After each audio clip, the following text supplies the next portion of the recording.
Okay, friends, once again, welcome back and a very good afternoon to everybody.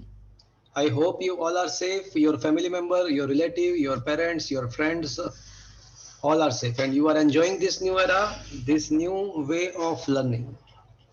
Friends, we had started a chapter number 15, waves we are discussing, and in this chapter, we had discussed how the wave produced and how it propagates. What is the importance of the study of the waves? What is the amplitude, frequency, etc. that we had learned? Am I right, friends? Yes, sir. चलो किसी को पता है what is the meaning of the wave? What is the definition of the wave? कोई बताएगा? What is the definition of the wave?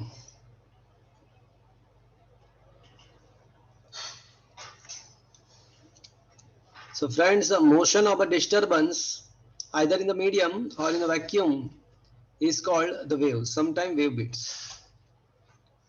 And what are the importance we had learned so far? We had also classified the waves in the three manner: mechanical, non-mechanical, that is electromagnetic, and number three, that is the matter waves. Classification can also be possible by the type of oscillation. So with respect to the type of oscillations, we can have two kind of waves: longitudinal waves and transverse waves. Then after, in the fourth question, we had also learned about the propagation of the sound wave. Condensation and rarefactions are produced, that is we had learned so far. After that, we had discussed what is one-dimensional wave, progressive wave, and harmonic wave.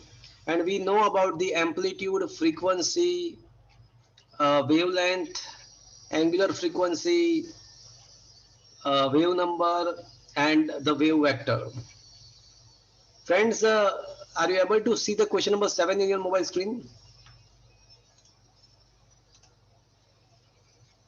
Am I audible to you, friends? Friends, am I audible to you?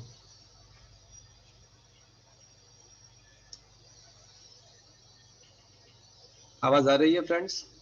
Yes, sir. Okay. Are you able to see the question number 7 in your mobile screen? Yes, sir. Okay.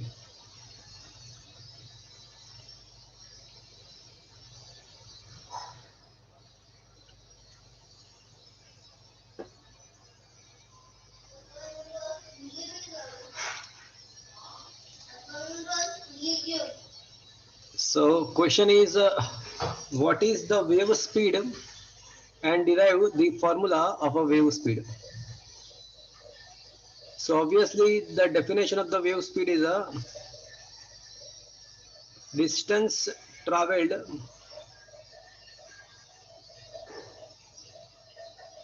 by wave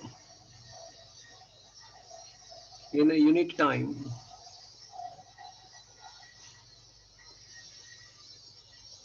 is called obviously a wave speed. So wave speed is nothing but it is the distance traveled by wave in a unit time. So as we know, the definition of a speed is equals to what? That is the distance upon time. Yes or no, friends? Yes, sir. Now let us assume this is the oscillating particle and let us assume it is a mechanical wave. It is assumed to be a string. So when I complete the one oscillation of this particle, can I say a wave is generated? ये Yes, particle sir. एक oscillation होगा तो एक wave form generate होगा. Yes और no? Yes, Yes, sir. sir. तो time कितना pass हुआ? एक oscillation हुआ तो how much the time is passed? Can I say it should be equal to the periodic time? Yes or no? 2 pi. Yes, sir. Time periodic time जितना पास होगा. Yes और no? Yes, sir. And यहाँ पे जो disturbance produce हुआ उसने कितना distance travel किया होगा? Distance traveled by this disturbance will be equals to exactly the wavelength. Yes or no? Yes, sir. So that is indicating that if we consider the time as a periodic time, then the distance becomes the lambda. Yes or no, friends? Yes, sir. So putting this value in the equation of the speed, so speed becomes distance upon time. Time will be the periodic time, and distance will be the lambda. But friends, as you know, 1 upon t is a frequency. आपके text book के अंदर frequency का symbol mu किया हुआ है, mu लिखा हुआ है, तो हम क्या करेंगे, फ्रीक्वेंसी को म्यू के बदले F. एफ से रिप्रेजेंट करेंगे to avoid the confusion with the symbol of the velocity. Okay, Okay, sir. Yes, sir. so 1 upon t is equals to f. So what will be the velocity, speed of the wave? F into lambda. तो friends I think, हाँ I think आप chemistry में ये equation पढ़ रहे, ये equation आप use करते होगे. Velocity of the light c is equals to f lambda. I think you are using this equation. Am I right, friends? Yes, sir. Yes, sir. Yes, sir. So now you understood where from where this equation came from. Yes, sir. Chalo. Now multiplying and dividing this equation by 2 pi. मैंने equation को 2 पाई से multiply किया, 2 पाई से divide करा. ऐसा तो कर ही सकता हूं ना मैं? यस और नो? Yes, sir. मैंने 2 पाई से मल्टीप्लाई Yes, किया, sir. 2 पाई से डिवाइड किया, बट आपको पता है कि 2 पाई एफ तो क्या है भैया? Angular frequency. Angular frequency omega. Yes और नो? एंड आपको शायद याद होगा कि ये 2 पाई बाय लैम्बडा क्या है, आपको पता है? मैंने नोट्स प्रोवाइड नहीं किया इसलिए शायद आपने रीड नहीं किया होगा, but if you remember it was a wave vector 2 pi by lambda. एक नया क्वांटिटी पिक्चर में आया था, वेव वेक्टर. यस और नो? Yes, sir. तो 2 pi by Yes, sir. Lambda is a wave vector k. So alternatingly the wave speed can be written as a omega by k as well. So here we are having a two equation of the wave speed. F into lambda भी कह सकते हो या omega by k भी कह सकते हो. Is it okay, friends?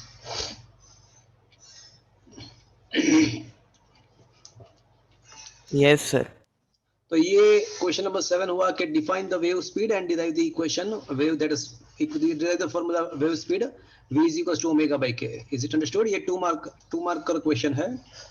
So friends, I think आपको समझ में आया होगा. Question number 11. What is the definition, SI unit and dimensional formula of the wave intensity? It is also a 2 marker question. Wave intensity is a new quantity come in the picture, and whenever there is a new quantity, you must find out its unit and dimensional formula. Physics के अंदर whenever you come across the new quantity, you must find the unit and the dimensional formula. So right now we are talking about the wave intensity.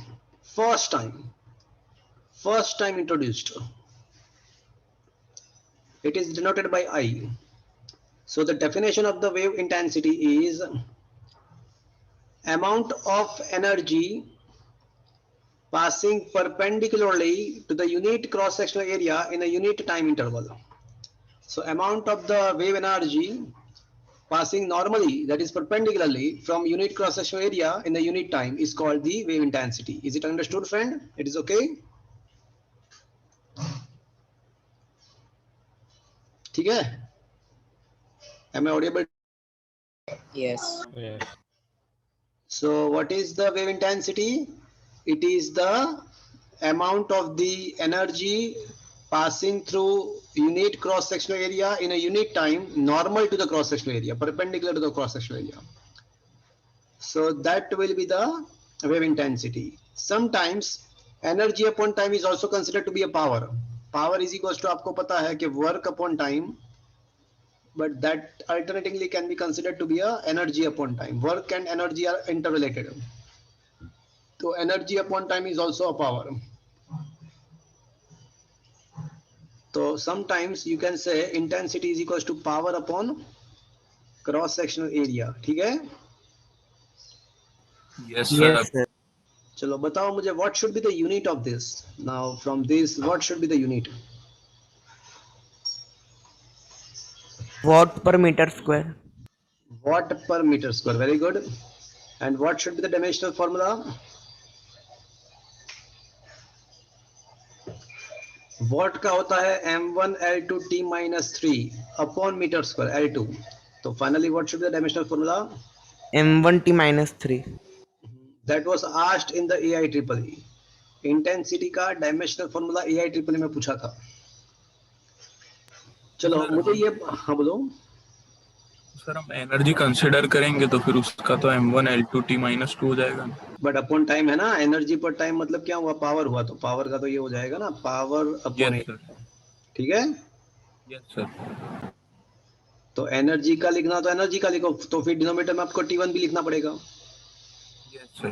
तो हो जाएगा, final तो वही आएगा। Is that clear? Yes sir.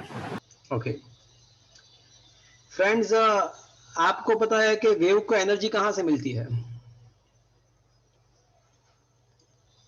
So wave energy is equals to energy of oscillating particle, yes or no? Yes Okay, sir. yes, sir. अब oscillating particle जो है उसका एनर्जी क्या होता है? अगर आपको याद हो तो oscillating particle का एनर्जी तो हाफ के स्क्वायर होता है, Yes, sir.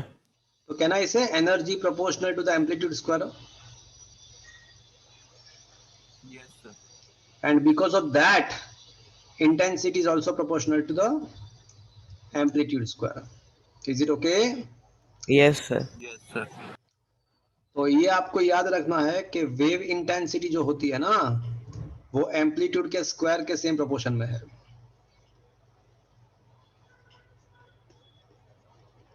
चलो, तो ये वेव इंटेंसिटी क्या है उसके बारे में सब कुछ डिस्कस हो गया। Is it understood friend? Yes sir. चलो question number 8, what is called the wave equation?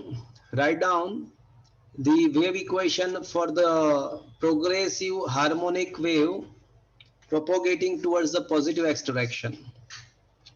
So it is also other 2 marker question.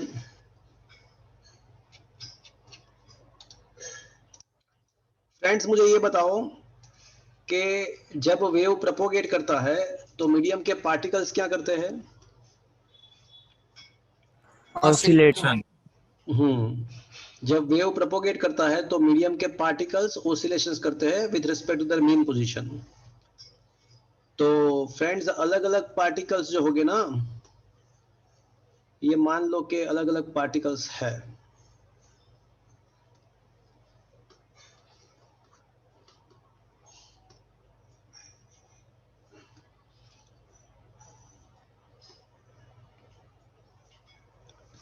Okay, so these are the different particles on the wave, on the string actually, and when the wave propagate, the particle will oscillate along its mean position, and when the wave has been passed from it, it will comes back to its original state. Likewise ऐसा चलता रहेगा, ठीक है? तो अलग अलग particle के oscillations का जो डिस्प्लेसमेंट होता है वो अलग अलग है। आप देख सकते हो कि कुछ पार्टिकल एम्पलीट्यूड तक जाते हैं, कुछ पार्टिकल्स का डिस्प्लेसमेंट पॉजिटिव है वाई डायरेक्शन का, कुछ का नेगेटिव है, ठीक है? तो जो वेव इवेंट है, वेव प्रोपोगेशन का जो इवेंट है, उसमें जो भी पार्टिकल पार्टिसिपेट कर रहे हैं, जो भी पार्टिकल पार्टिसिपेट कर रहे हैं उसका डिस्प्लेसमेंट अलग अलग है। तो अगर मेरे पास कोई ऐसा इक्वेशन है कि जिसके द्वारा मैं ये पूरे वेव प्रोपोगेशन के अंदर जितने भी पार्टिकल पार्टिसिपेट कर रहे हैं उसका कोई भी टाइम पे मैं अगर डिस्प्लेसमेंट फाइंड कर सकूं, तो that kind of equation is known as a wave equation. तो वेव इक्वेशन किसको बोलेंगे? The equation by which we can find the displacement of the different particle taking part in the propagation of the wave at the different instance of time is called the wave equation. So this is the simple definition कि जिसके द्वारा हम propagation में जितने भी particles participate कर रहे हैं उसका displacement अगर find कर सकते हैं कोई भी time interval पे, तो उसको बोलेंगे wave equation. Is that clear? Is it understood? Yes. Yes, sir. और लॉन्जिट्यूडनल वेव, देखो फ्रेंड्स वेव इक्वेशन डिराइव करने का आपके कंटेंट में नहीं है। We will going to directly accept the formula of the wave equation without the proof. हम without proof wave equation का फॉर्मूला एक्सेप्ट कर लेंगे। For the longitudinal wave,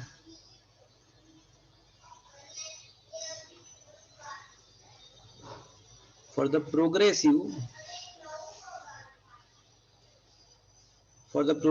longitudinal wave propagating in positive x direction, wave equation can be given by, चलो मुझे ये बताओ कि longitudinal waves है तो direction of the propagation direction of the oscillation दोनों एक ही डायरेक्शन में होगा। एक ही डायरेक्शन में होगा, तो उसका direction of the propagation and direction of the oscillation एक ही डायरेक्शन में होगा। तो s which is the function of x and t can be given by a sin भी आ सकता है, cos भी आ सकता है, kx minus omega t plus phi, where obviously a must be the amplitude. ये kx minus omega t plus phi क्या है भैया? phase of wave at t time, and phi क्या है भैया? Initial phase. इनिशियल फेज भी बोल सकते हैं उसको, फेज कांस्टेंट भी बोल सकते हैं इसको, इपोक भी बोल सकते हैं। लास्ट में क्या बोला सर, वो लास्ट वर्ड? इपोक, इसको इनिशियल फेज भी बोल सकते हैं, इसको फेज कांस्टेंट भी बोल सकते हैं और इपोक भी बोल सकते हैं। ठीक है,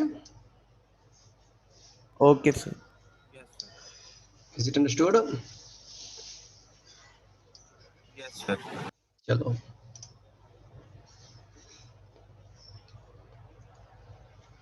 फ्रेंड्स, यहाँ पे हमने लॉन्जिट्यूडनल वेव्स की बात की।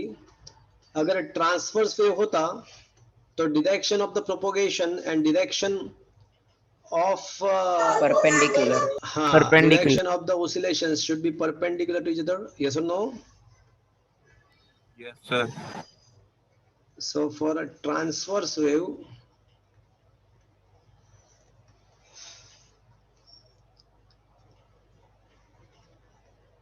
wave equation for progressive wave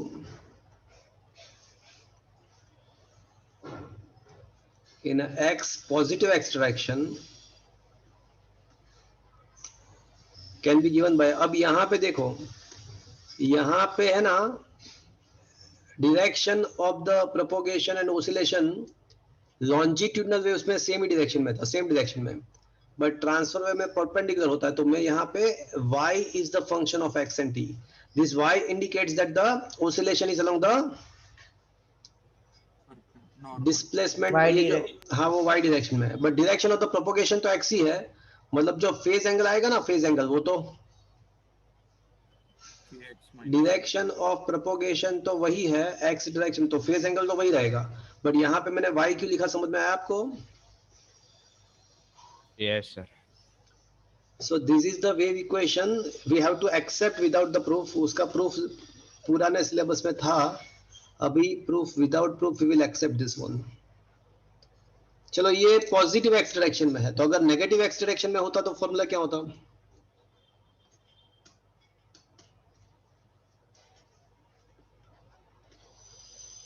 For negative x direction,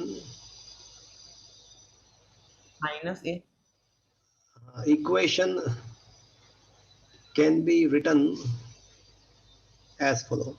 तो यहाँ पे क्या करना है आपको पता है, जब फेज एंगल है ना उसमें बीच में माइनस आ रहा है, उसके बदले आपको प्लस करना है। तो y is the function of x and t, oscillations तो y डायरेक्शन में ही है, but direction of the propagation positive x के बदले नेगेटिव x है, तो a साइन यहाँ पे आपको kx plus omega t plus phi करना है। मतलब याद रखने के लिए ऐसा याद रखना है कि अगर नेगेटिव एक्स है तो यहाँ पे प्लस करना है, पॉजिटिव एक्स है तो यहाँ पे माइनस करना है, ठीक है। Yes sir.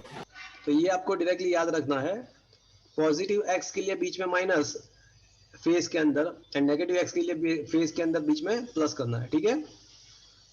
Yes sir. So this is the answer. तो क्वेश्चन ऐसा था, देखो एक बार फटाफट लिख लेते हैं। What is called wave equation? Write wave equation for the progressive harmonic wave propagating along the positive x direction.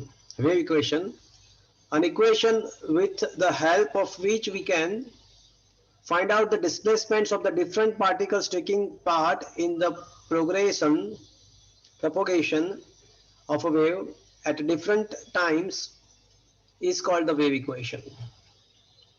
The displacement function for the longitudinal waves is written as a S is the function of x and t is equals to a sine kx minus omega t plus phi, where S is the function of xt is the displacement of a particle or element of the medium in the direction of the propagation, because longitudinal है तो oscillations भी on the direction of the propagation होगा. Wave equation for the one dimensional progressive harmonic transverse wave propagating along the positive x direction can be given by y is the function of x and t now, a sine kx minus omega t plus phi, where a is the amplitude, kx minus omega t plus phi is the phase at the t time. Obviously the phi is the initial phase or epoch. To obtain the wave equation for the progressive harmonic transfer in the negative x direction, तो negative के लिए क्या करना है आपको, यहाँ पे plus कर दे। प्लस कर देना का है, ठीक है। Is it okay? और दूसरी बात, wave equation can be written as a combination of the sine and cosine function.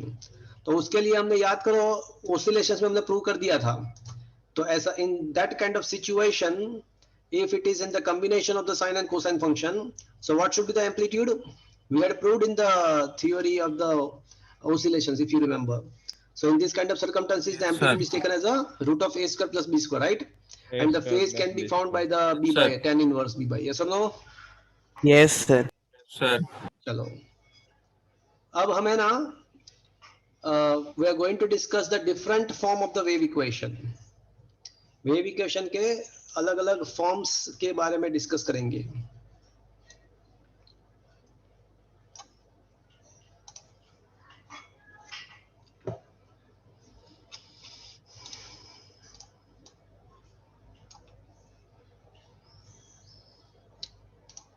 So are you able to see the question number 9 in your mobile screen? Yes, sir. Yes sir. Okay.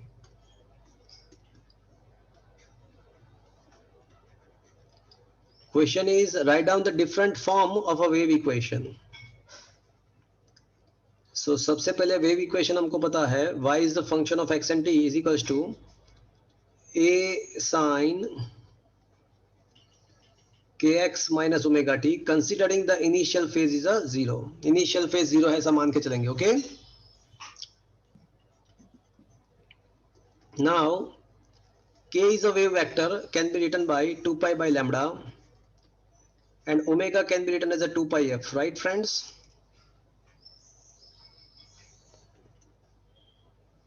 Yes or no? Yes sir. So now I can say y is equals to a sin, चलो ये 2 pi f के बदले में 2 pi by capital T लिख दूं, चलेगा? Yes sir. a sin k के बदले 2 pi by lambda into x minus 2 pi by capital T into small t.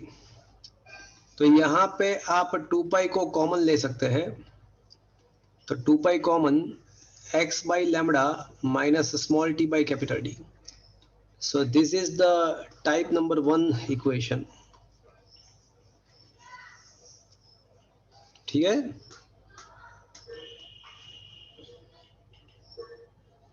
Is it okay friends? Yes, sir.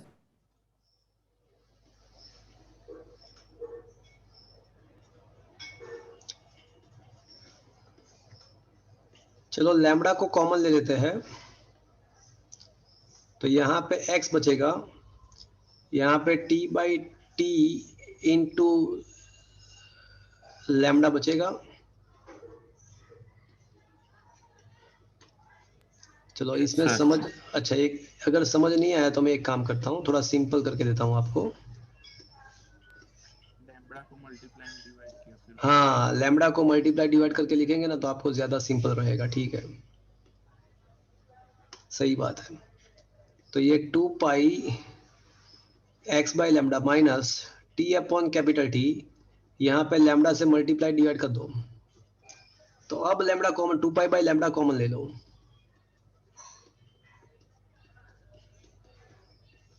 तो यहाँ पे x बचेगा और यहाँ पे क्या बचेगा भैया?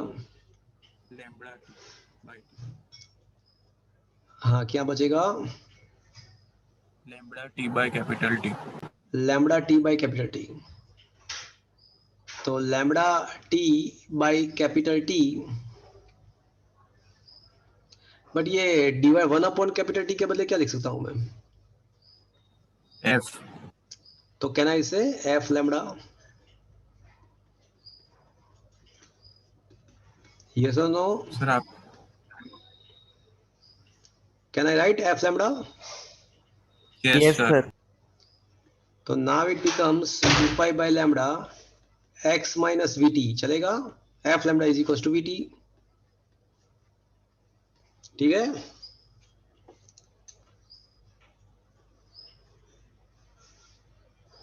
Yes, sir.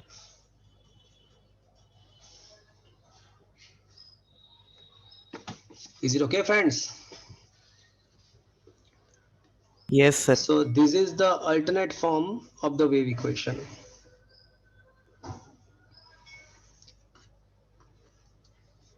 One more thing we can do here. Y is equals to a sine 2 pi by t common now. अब मैंने ना यहां से सीधा यहां से t कॉमन लिया है, t, तो t कॉमन लेते हैं, तो फ्रेंड्स यहाँ पे x by lambda into T बचेगा। ठीक है, Yes, सर sir. ऊपर टी बचेगा ना? सर न्यूमरेटर में टी है। हाँ सर। न्यूमरेटर में t बचेगा, सही बात है, बट न्यूमरेटर में t मतलब कहना इसे डिनोमिनेटर में F. f हो जाएगा, यस सर। तो x by V minus T भी लिख सकता हूं मैं। ठीक Yes, है, yes. So these are the different form of the wave equation. तो वेव इक्वेशन के अलग अलग फॉर्म हमको समझाना था, तो हमने समझा दिया। ठीक है, Yes, sir. तो friends different form of the wave equation यहाँ पे खत्म हुआ। ये क्वेश्चन 2 मार्क्स में आपको प्रिपेयर करना है। तो ये फॉर्म नंबर 1 हुआ। सबसे पहले यहाँ पे ये आपका सेकंड इक्वेशन हुआ,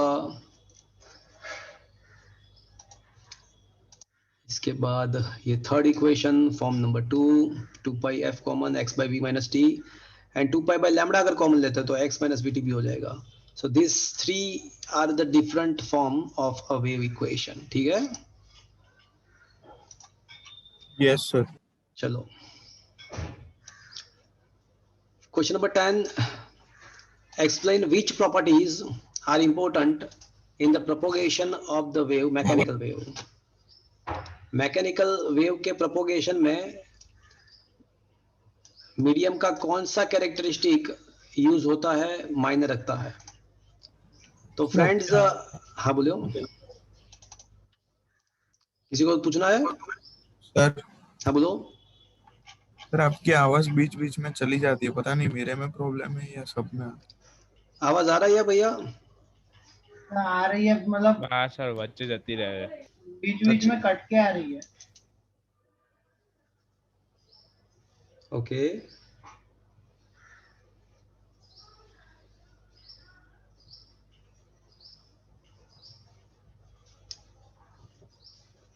यहाँ से तो बराबर है, कुछ प्रॉब्लम नहीं लग रहा है। देखते हैं, फिर भी अगर होता तो बोलना, अगर ऐसा होता है तो फिर मुझे बोलना। ओके चलो, अभी Okay, अभी sir. क्लियर है, अभी क्लियर आ रही है। Yes, sir. अभी clear है. Okay, explain which properties are necessary to understand the speed of the mechanical wave.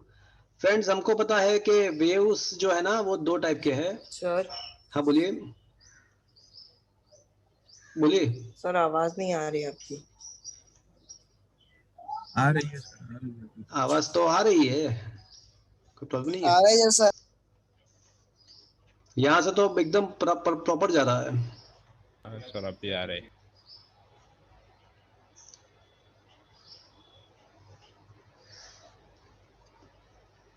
Friends, basically we can classify the wave in the two way, mechanical and non-mechanical. But मैंने आपको बता दिया था कि भाई non mechanical waves जो है उसका स्टडी हम कहाँ पे करेंगे? 12th में. 12th में। आज जो हम करना है इस चैप्टर में, हमको जो करना है वो कौन से वेव्स का डिस्कशन करना है? Mechanical. मैकेनिकल वेव्स के बारे में डिस्कशन करना है फ्रेंड्स। तो फ्रेंड्स, क्वेश्चन वही तो है कि ये मैकेनिकल वेव्स जब प्रोपोगेट करते हैं मीडियम के अंदर से, तो मीडियम के कौन से कैरेक्टरिस्टिक जो है वो इंपॉर्टेंट है। देखो, मैकेनिकल वेव्स जब प्रोपोगेट करते हैं ना, तो जब वो वेव पास हो जाता है तो पार्टिकल क्या करता है? Oscillation. ओसिलेशन करता है। But when the wave has been passed, at that time the particle will Come back to its original position. Come back to its original position. ऐसा कब पॉसिबल हो सकता है? जब उसके अंदर Restoring. रिस्टोरिंग फोर्स क्रिएट हो। एंड रिस्टोरिंग फोर्स प्रोड्यूस होना मतलब है that is called the elastic characteristic.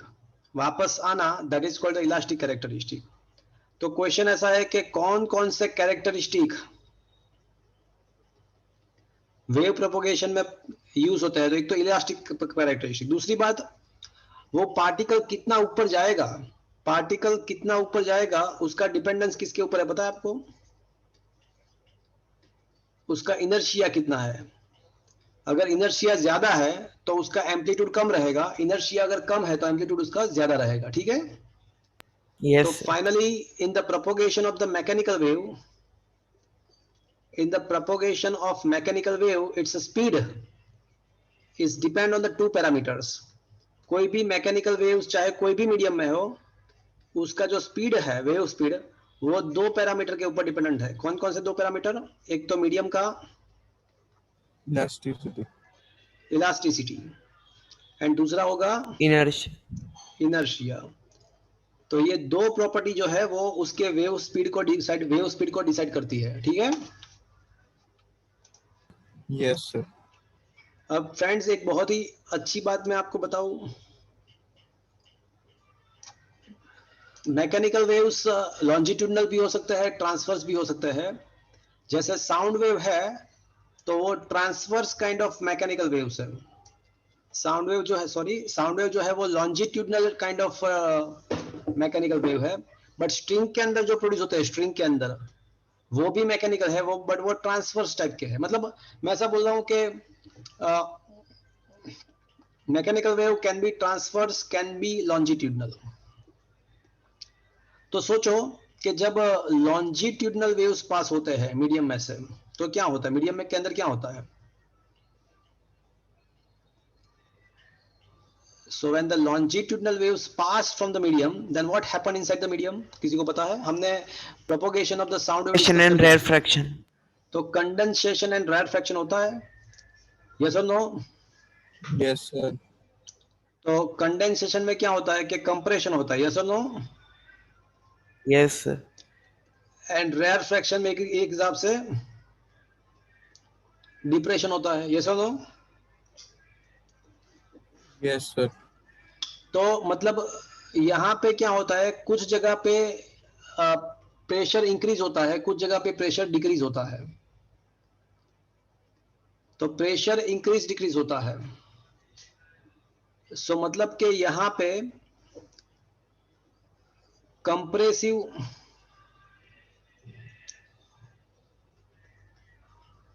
Strain and compressive stress develop होता है, compressive stress and strain develop होता है।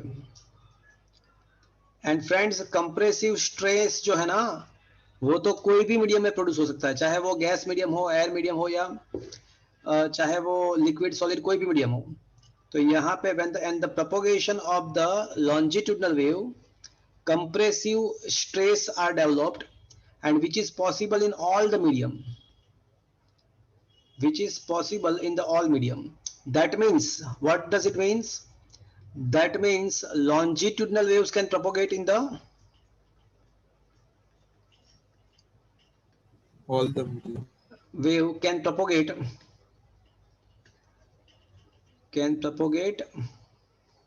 in the all medium, चाहे इट इज अ लिक्विड हो, या चाहे वो गैस हो, या चाहे वो सॉलिड हो। तो ये लॉन्जिट्यूडनल वेव के बारे में हुआ। बट फ्रेंड्स, जब ट्रांसवर्स वेव प्रोपोगेट होता है तो क्या होता है, सोचो। जब ट्रांसवर्स वेव प्रोपोगेट होता है तो क्या होगा? तो when the transverse wave propagate, what happened? Crest and trough develop. Exactly, crash and trough develop होता है। तो मटेरियल का जो शेप होता है, शेप, तो वो शेप चेंज होगा।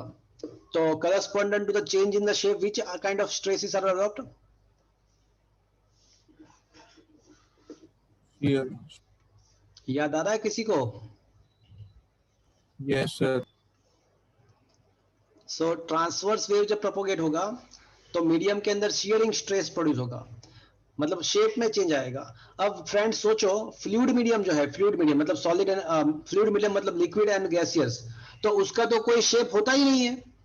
अरे भैया, फ्लूइड मीडियम का शेप होता ही नहीं है, तो वहां पे शियरिंग स्ट्रेन प्रोड्यूस होने का कोई सवाल ही नहीं है। तो मतलब ये हुआ कि shearing stress can possible is possible only in the Solid. which is possible only in the Solid medium. Solid. solid medium. So that means transverse wave can propagate only in the Solid medium. transverse wave can propagate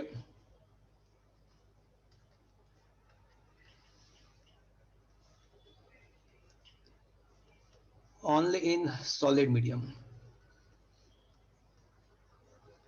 ठीक है friends, ये समझ में आया? तो अब मुझे सोच विचार के बोलो कि सॉलिड मीडियम में कौन कौन से वेव प्रोपोगेट हो गए। तो अगर मीडियम सॉलिड है तो उसमें कौन कौन से प्रोपोगेट हो गए सॉलिड मीडियम में? Longitudinal and transverse, दोनों. हाँ, सॉलिड मीडियम में longitudinal as well as transverse दोनों प्रोपोगेट हो गए। बट फ्लूइड मीडियम में कौन प्रोपोगेट होगा? Only Longitude. चलो, क्या ये चीज आपको समझ में आया friends? Yes, sir. Yes, sir. तो उस वही तो क्वेश्चन है। अब क्वेश्चन क्या देखो कि in the solid medium both the type of the mechanical waves transverse and longitudinal can propagate. आधा ही है, बट यहाँ पे और कुछ लिखना है। क्या लिखना था? But in the case of fluid medium only, in the case of fluid medium only Longitude. Longitudinal waves can propagate. propagate। तो ये कंसेप्ट बेस्ड बहुत ही अच्छा क्वेश्चन था। तो आपको अगर कोई ऐसा पूछे कि सॉलिड मीडियम में कौन कौन से टाइप वेव प्रोपोगेट, कौन कौन से mechanical kind of wave propagate कर सकते हैं सॉलिड मीडियम में, तो आपको लिखना है कि दोनों टाइप के, लॉन्जिट्यूडनल एंड ट्रांसवर्स। बट अगर फ्लूइड मीडियम की बात करें तो उसमें कौन से टाइप के प्रोपोगेट हो गए? Only longitudinal. Only longitudinal. Friend, अब हम है ना, हमको ये पता लगा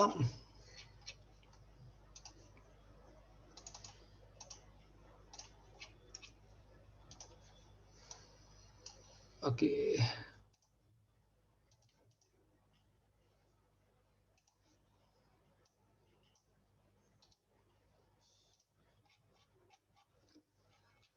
चलो फ्रेंड्स, मेरी बात ध्यान से सुनना। हमारा जो चैप्टर है वो है waves, but in this chapter we are particularly discussing which kind of waves? Mechanical waves. Mechanical waves. अगर हम वेव स्पीड की बात करते हैं, अगर वेव स्पीड की बात करते हैं, तो मैकेनिकल वेव का जो स्पीड है वो दो चीज के ऊपर डिपेंडेंट है। कौन से दो चीज के ऊपर डिपेंडेंट है?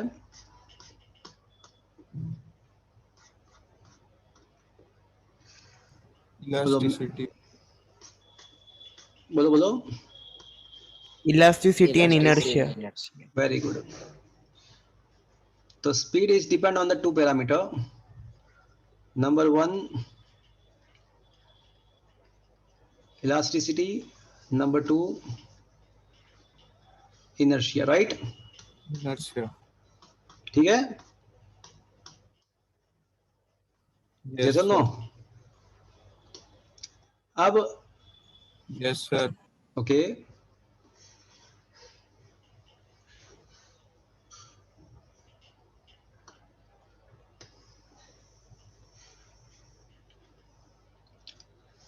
अब हमारे पास दो टाइप के वेव्स है।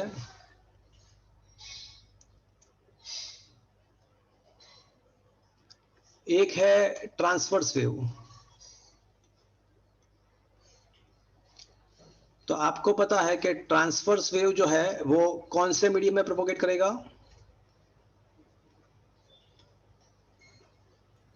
Solid. Only in the solid.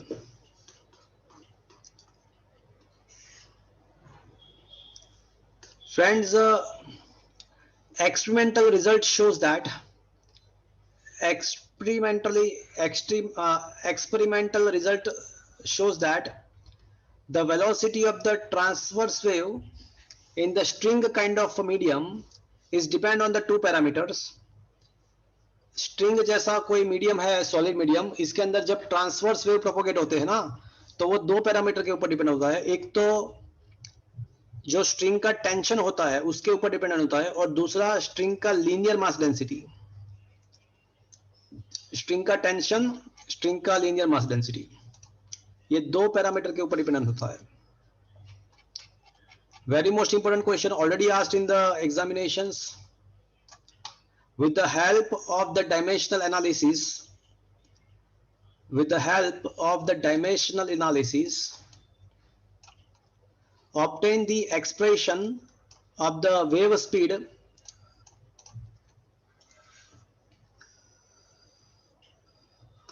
of a propagating in the string kept under the tension. So wave speed, more precisely, wave speed of which kind of wave? Of a transverse wave propagating in the string. So friends, the experimental study shows that the wave speed, देखो wave speed दो parameter के ऊपर dependent होती है।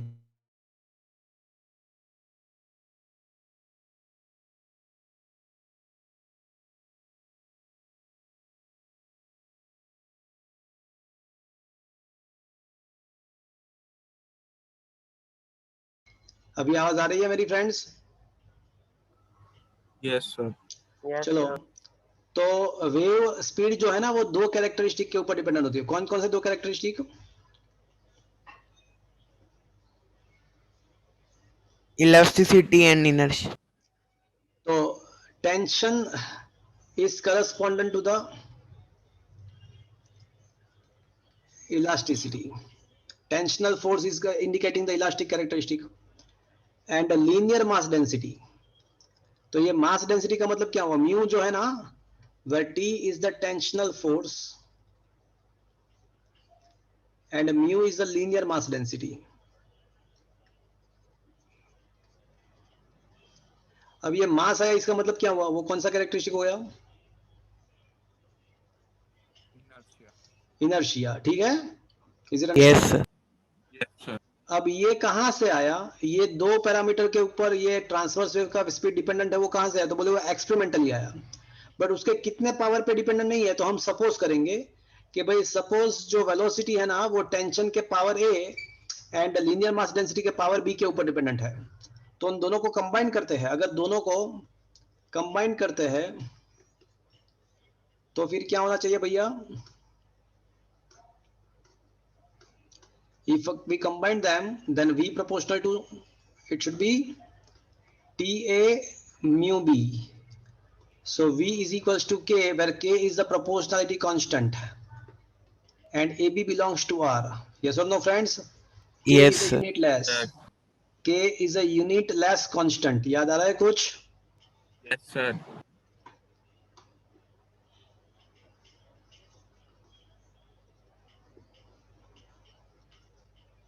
चलो.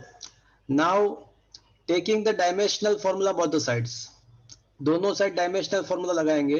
m1 l1 t minus 1. के तो dimensional less है. टेंशन का क्या होता है? Tension is a force. What is the dimensional formula of the tensional force? बोलो. फोर्स है 1 L1 T minus 2. m1 l1 t minus 2. Linear mass density. Linear mass density. M1 L1 T minus 3. अरे linear mass density, it is a mass L पर minus length. 3.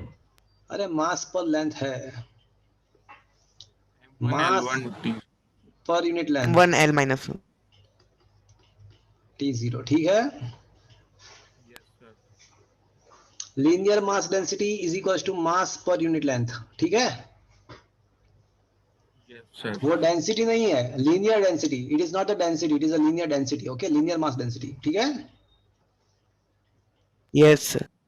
तो ये आपका हो जाएगा m a power 1 power a m 1 power b. तो m a plus b l 1 a minus 1 b. तो a minus b and t minus 2a plus 0. m0 l1 t minus 1. चलो अब कंपेयर द पावर. अब हम power को compare करेंगे. A plus B is equals to 0. a plus b is equals to 0 and a minus b is equals to 1. ठीक है. तो 2a is equals to 1 हो जाएगा. Yes or no? Sir. Yes, sir. 2a A is is equals equals to 1 1. by तो a is equals to 1 by 2 हो जाएगा. ठीक है. Now substituting this value here. तो 1 by 2 plus b equals to 0. 1 by 2 plus b Equals to equals minus to 1 by 2. तो b is equals to minus 1 by 2. Now putting both the values in the equation number 1. So velocity of the transverse wave in the string kind of medium, string kind of solid medium, k t raised to power half mu raised to power minus half. And whenever not specified, तो automatically k का value कितना लेना है आपको? 1. 1 लेना है. तो t raised to 1 by 2 मतलब root t and mu raised to minus 1 by 2 मतलब 1 upon root mu. तो can I say root t by mu directly? Yes, sir. So velocity of the transverse wave in the string, we proved that velocity of a transverse wave in the string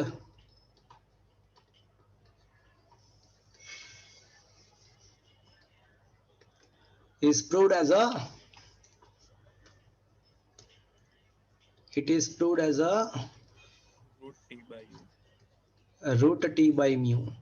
चलो अब ये transverse wave का velocity जो है उसका formula मुझे solid medium में मिल गया. अब किसकी बात करेंगे हम? Longitudinal. Longitudinal wave. उसका प्रोपोगेशन कहां पे हो सकता है? Solid, liquid. Fluid. बहुत ही solid and Fluid. Fluid. Liquid gas दोनों को साथ में बोल देंगे तो वो फ्लूइड हो जाएगा. ठीक है. Yes, sir. अब फ्रेंड्स वापस से experimental study shows that, experimental study ऐसा बता रहा है कि जो लॉन्जिट्यूडनल वेव्स का जो स्पीड होता है ना, वो भी दो पैरामीटर के ऊपर डिपेंडेंट होता है. एक होता है इलास्टिक कांस्टेंट एंड दूसरा होता है डेंसिटी.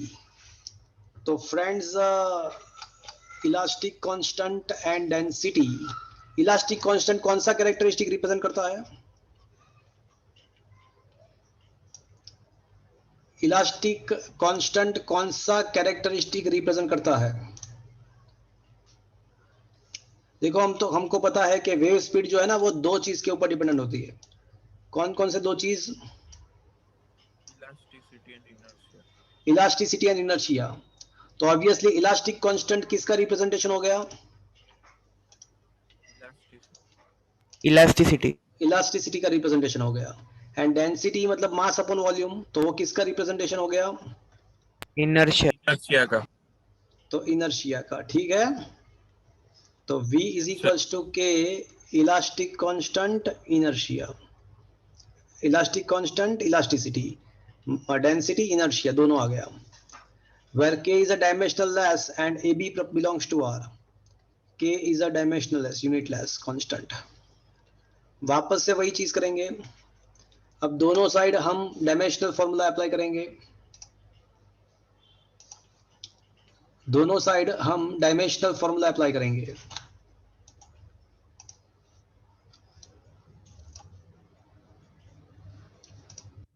अच्छा, लेक्चर है क्या आपको 145? किसका लेक्चर है?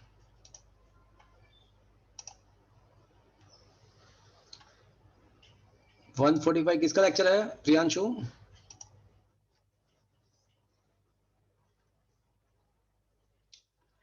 हाँ, तो मैं है ना, अभी तो 130 ही हुआ है, थोड़ा बैठो अभी, बराबर 10-15 मिनट। ओके, तो वापस से क्या करेंगे फ्रेंड्स, दोनों side dimensional formula m0 L1 t - 1। अब ये इलास्टिक कांस्टेंट पता है क्या है? It may be a Young's modulus, it may be a bulk modulus, it may be a modulus of rigidity. तो ये यंग मॉडुलस, बल्क मॉडुलस या modulus of rigidity, उसका डायमेंशनल फॉर्मूला याद है किसी को? That was equivalent to pressure, if you remember. Yes sir. m1 L - 1 t - 2, ठीक है? Yes sir. Yes. And density mass upon volume, ठीक है? Yes sir. तो m1 पावर a, तो ये हो जाएगा ma, m1 power b ma plus b, L1 -1 a -3b, तो -a -3b t -2a plus 0, m0 L1 t -1।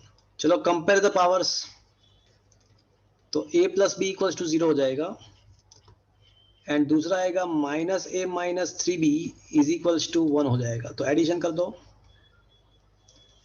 तो -2b is equals to 1, तो b must be equals to -half. अब b का value यहाँ पे -हाफ प्लेस करते हैं, तो a का वैल्यू क्या मिल जाएगा? +हाफ, ठीक है? Yes sir.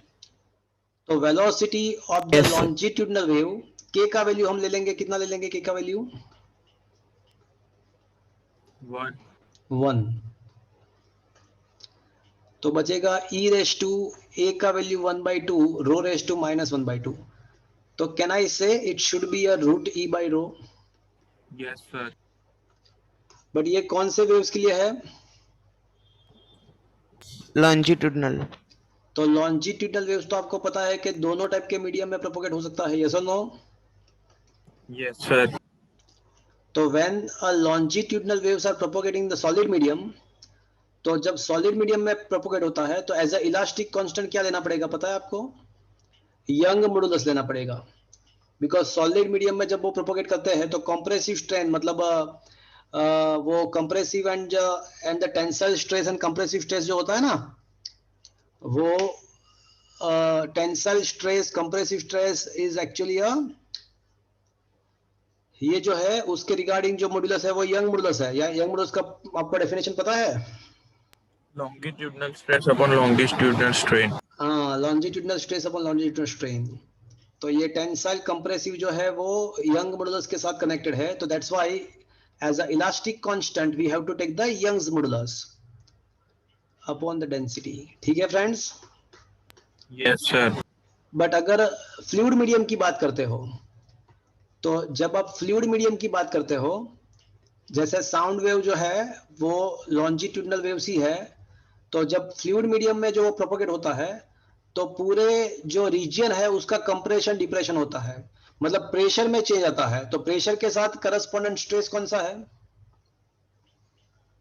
वॉल्यूम स्ट्रेस है, वॉल्यूम इंक्रीज डिक्रीज होता है। तो एज अ इलास्टिक कांस्टेंट क्या लेना चाहिए? वॉल्यूम तो फिर strain.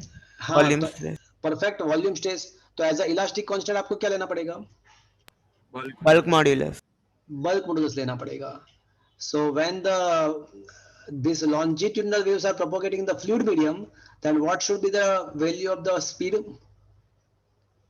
Root b by rho. root b by rho. तो क्या फ्रेंड्स आपको ये पता चला ये theory?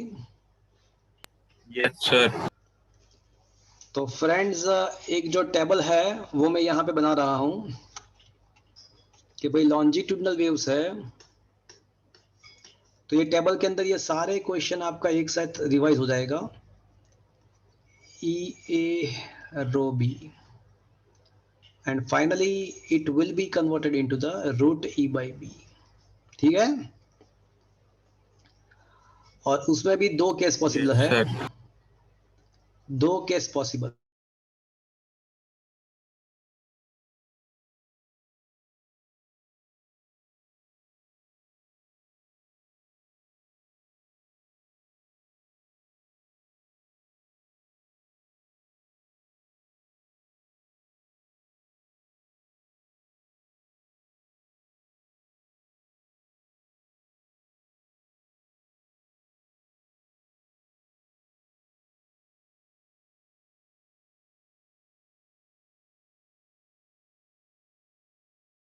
Sir, you are not audible.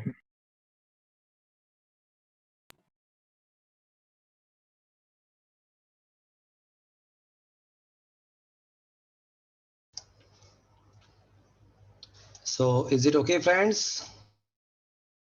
Yes, sir.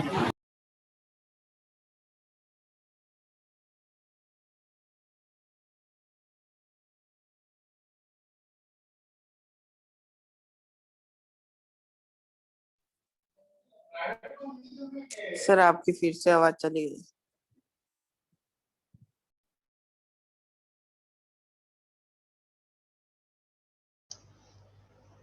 Is it audible now? Yes, sir. Yes, sir. Yes sir.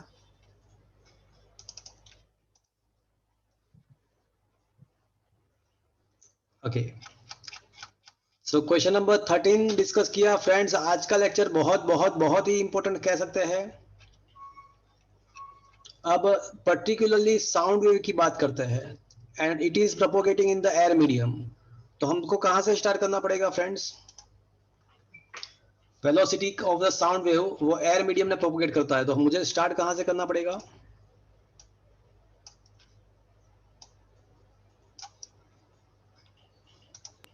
root b by rho. चलो consider a sound wave. That is which kind of wave? Longitude.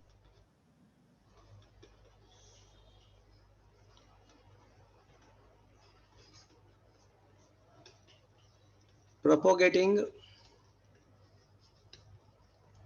in air. मतलब कौन सा medium हुआ? Fluid हुआ. Yes, sir. तो wave speed Fluid. Can be given by root B by rho. यहां तक पहुंचे थे, ठीक है? Yes, sir. Yes.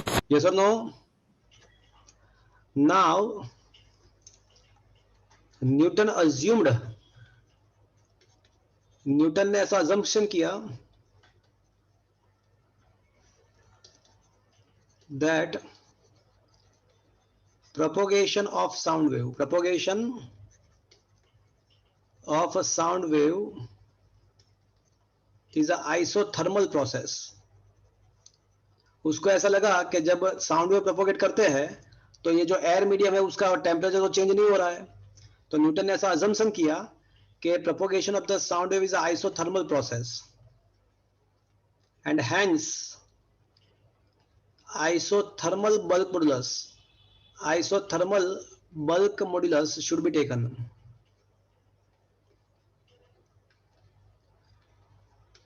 Should be considered. So friends, Newton ने ऐसा assume किया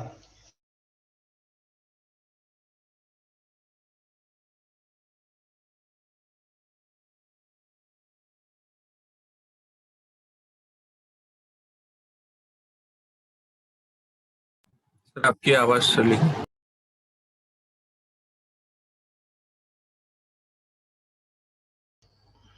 Can I say for the isothermal process PV is equals to constant? Yes or no? Yes, sir. चलो, now taking the differentiation with respect to volume. दोनों side volume के respect में differentiation लेते हैं, तो कांस्टेंट टर्म का differentiation तो क्या होगा?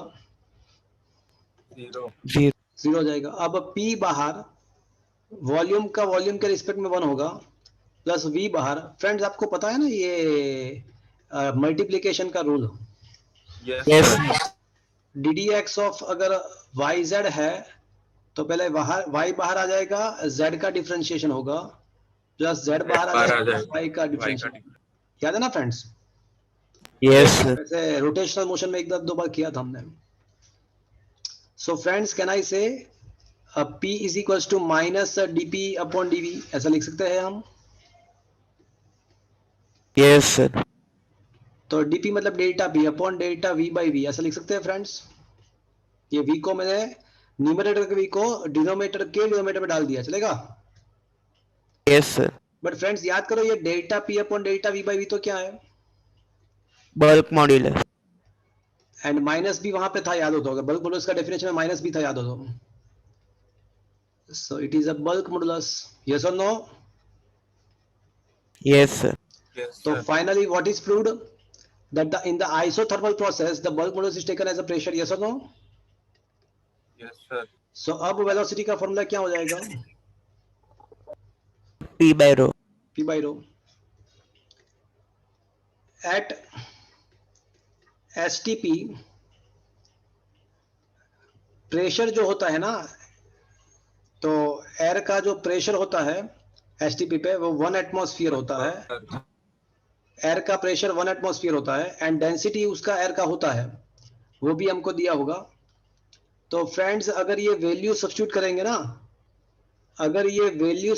करेंगे ना, तो फ्रेंड्स ये पता चल रहा है कि by putting the value in this equation, if we find the velocity, it is comes out to be a 279 meter per second by Newton's formula.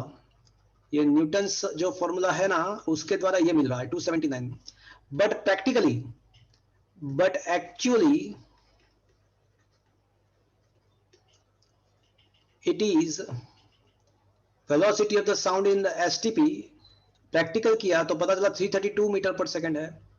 मतलब न्यूटन्स इक्वेशन में कुछ ना कुछ तो गड़बड़ है. गड़बड़ है, कुछ तो गड़बड़ है दया, कुछ तो गड़बड़ है. तो न्यूटन ने जो अजम्पशन किया था, अकॉर्डिंग टू दैट अजम्पशन हमने जो इक्वेशन डिराइव किया, उसके द्वारा अगर हम velocity of the sound find करें in the air at STP, it is found to be 279, but practically it is found to be a 332. Sir आपकी आवाज चली.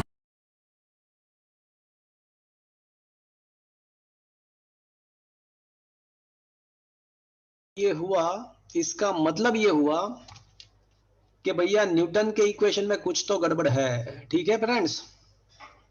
Yes, sir.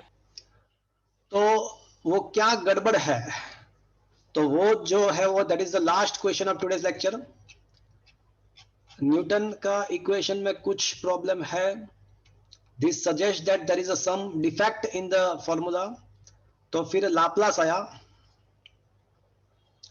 लाप्लास ने न्यूटन के फॉर्मूला को करेक्ट किया. तो लाप्लास ने बताया कि भाई न्यूटन ने जो सोचा वो बराबर नहीं है.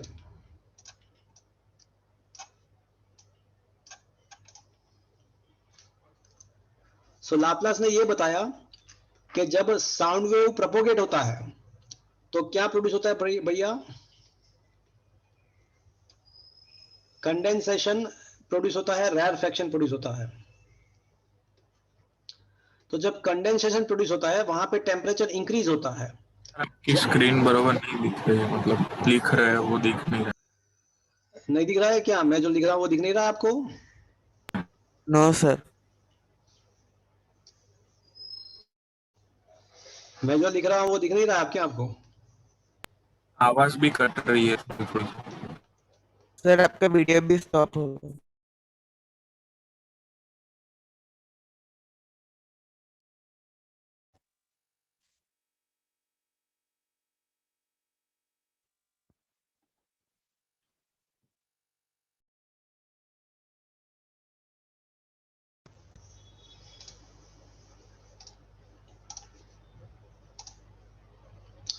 अभी ठीक है?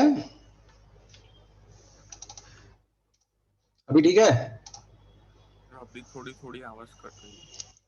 Now it is okay? Yes sir. अभी आवाज आ रही है मेरी? Yes sir. तो लाप्लास ने क्या बताया कि भाई न्यूटन्स जो अजम्पशन है ना वो करेक्ट नहीं है। न्यूटन ने क्या सोचा था कि प्रोसेस कैसा होना चाहिए? स्क्रीन शेयर की है अभी?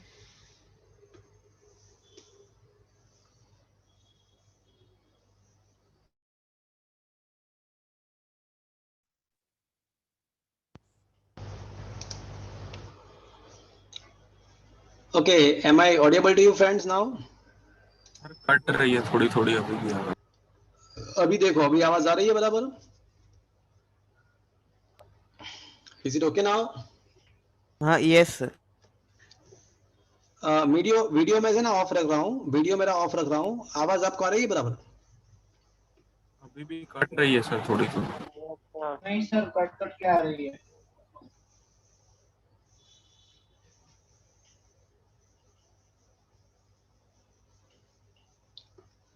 ओके, देखो तो अभी आ रही है बराबर?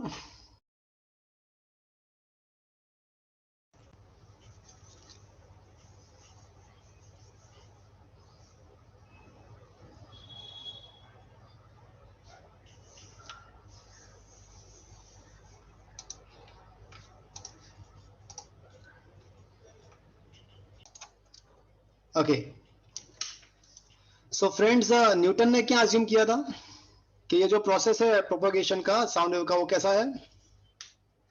आइसोथर्मल। आइसोथर्मल।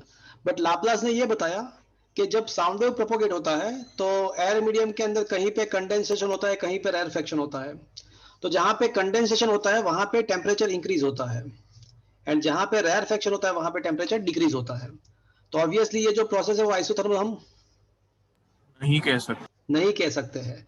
आप भी एक काम करना, जो मेरे हाथ मेरे सामने देखो, तो आप आपके हाथ को मुंह पे रख के, मुंह के पास रख के आप बोलने की ट्राई करना, तो you will definitely find there are some at some particular region you will find there is a flow of air, density of air increases, density of air decreases, you will find this। तो जहां पे density increase होगा ना वहां पे आपको temperature feel होगा। मतलब propagation of the sound wave जो है ना वो कांस्टेंट टेम्परेचर पे नहीं होता है। जहां पे कंडेंसेशन होता है वहां पे टेम्परेचर इंक्रीज होता है, जहां पे रेयरफेक्शन होता है वहां पे टेम्परेचर डिक्रीज होता है। डिक्रीज होता है। तो ये जो प्रोसेस है वो डेफिनेटली आइसोथर्मल नहीं नहीं हुई। है। नहीं है। बट ऐसा भी देखा गया कि ये जो कंडेंसेशन एंड रेयरफेक्शन होने का जो प्रोसेस है ना बहुत फास्ट है। तो मतलब क्या होगा कि कंडेंसेशन में एनर्जी, हीट एनर्जी डेवलप होगी, बट साइमल्टेनियसली रेयरफेक्शन में वो हीट एनर्जी है ना वो एब्जॉर्ब हो जाएगी। मतलब ये प्रोसेस फास्ट है। तो जो भी एनर्जी है वो प्रोसेस में ही रहेगा, सिस्टम में नहीं जाएगा, सराउंड में नहीं जाएगा। कंडेंसेशन में हीट प्रोड्यूस होगा, रेयरफेक्शन में वो एब्जॉर्ब हो जाएगा। कंडेंसेशन में प्रोड्यूस होगा, रेयरफेक्शन में एब्जॉर्ब हो जाएगा। मतलब क्या हुआ कि ये प्रोसेस कैसा हो जाएगा? इसमें हीट ट्रांसफर नहीं होगा, सिस्टम एंड सराउंड के बीच में एडियाबैटिक। हीट ट्रांसफर नहीं होगा। मतलब ये प्रोसेस कैसा होगा? एडियाबैटिक। ये प्रोसेस एडियाबैटिक हो जाएगा। Is that clear friends? So that's why we should consider which bulk modulus?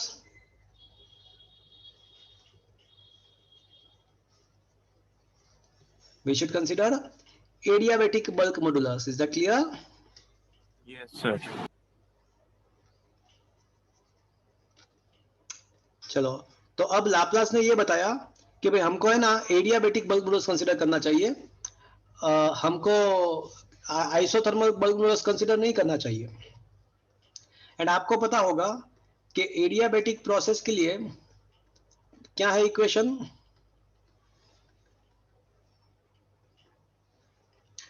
PV raised to gamma is equals to 4. taking differentiation with respect to volume both the side. Constant का differentiation 0 हो जाए, P बाहर आ जाएगा, V raise to gamma का differentiation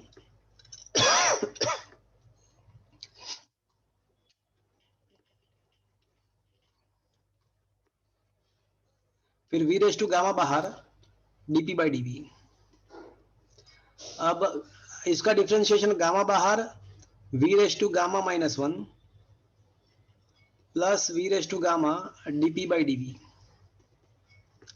तो ये gamma P V raise to gamma -1 V raise to gamma upon V हो जाएगा, is equal to minus V raise to gamma dP by dV। ऐसा होगा फ्रेंड्स? Yes, sir. तो अब यहाँ पे होगा gamma P is equal to minus dP by dV into V, मतलब minus delta P upon delta V by V, ऐसा होगा। But friends Yes, sir. Minus delta P upon delta V by V तो क्या है? Bulk modulus. Bulk modulus. ये तो bulk modulus है। That's why I can say the adiabatic bulk modulus is not the P only, it is a Gamma P. gamma P, and hence now the formula of the velocity will be equals to root B by rho के बदले यहाँ पे क्या लिखना चाहिए अभी? Gamma P by rho। Is that clear? Yes. sir. Now for air gamma is equals to 1.41.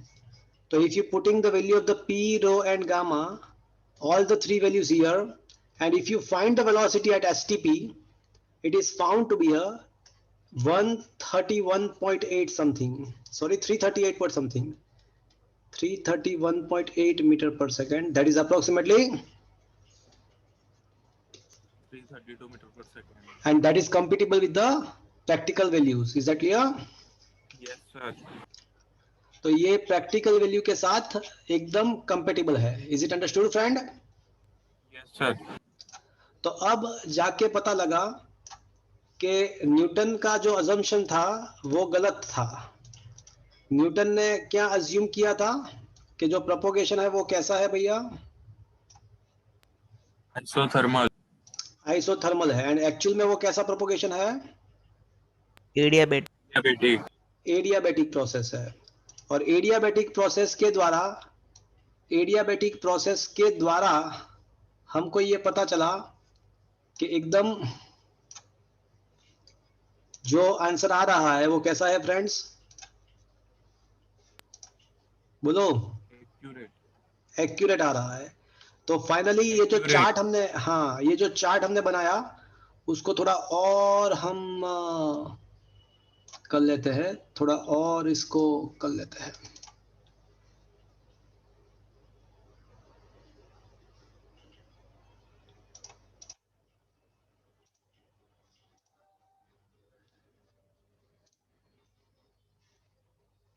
चलो अब फ्रेंड्स देखो यहाँ पे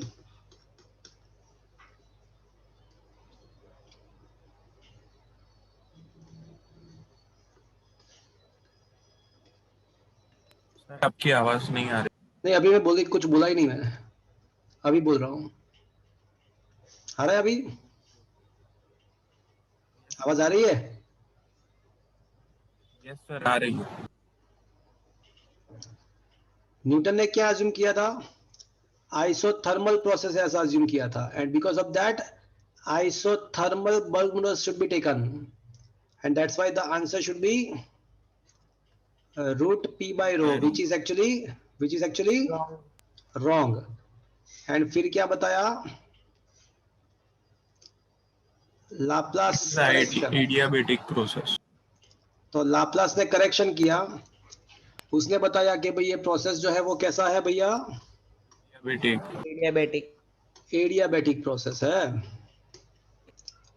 तो Newton's assumptions, Laplace correction, Laplace ने बताया कि ये जो प्रोसेस है वो कैसा है भैया? तो बोले लाप्लास ने बताया कि भाई ये एडियाबेटिक प्रोसेस है,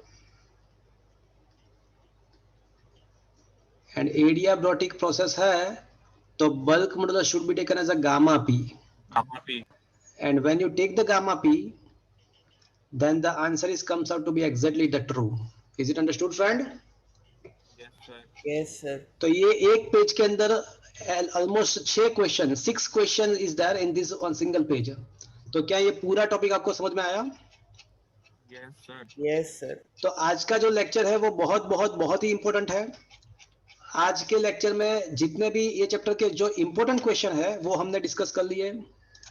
friends, I had discussed up till the question number 15. मैं अभी इसका पीडीएफ, मैं दोनों पीडीएफ, आज के लेक्चर का भी पीडीएफ और ये चैप्टर का 7 पेज का पीडीएफ अभी आपको सेंड कर रहा हूं. ओके, तो आज का सेशन मैं यहाँ पे खत्म कर रहा हूं friends. Okay friends, okay yes Okay. चलो तो फ्रेंड्स यहाँ पे सेशन को एंड करते हैं. Thank you, good bye. Right. पिछले लेक्चर का सर. वो भी अभी नेक्स्ट वीक के लेक्चर का, एंड जेडब्ल्यू तो कल एज पर द शेड्यूल है. नेक्स्ट वीक में हम 12th स्टैंडर्ड के भी लेक्चर लेंगे जो जैसे हमने किया था लास्ट में. Okay, yes sir. सर मतलब वो पिछले लेक्चर का था ना, चैप्टर 15 का, वो आपने लिखा है, वो पीडीएफ भेजना. हाँ वो भी भेज देता हूँ. ठीक है.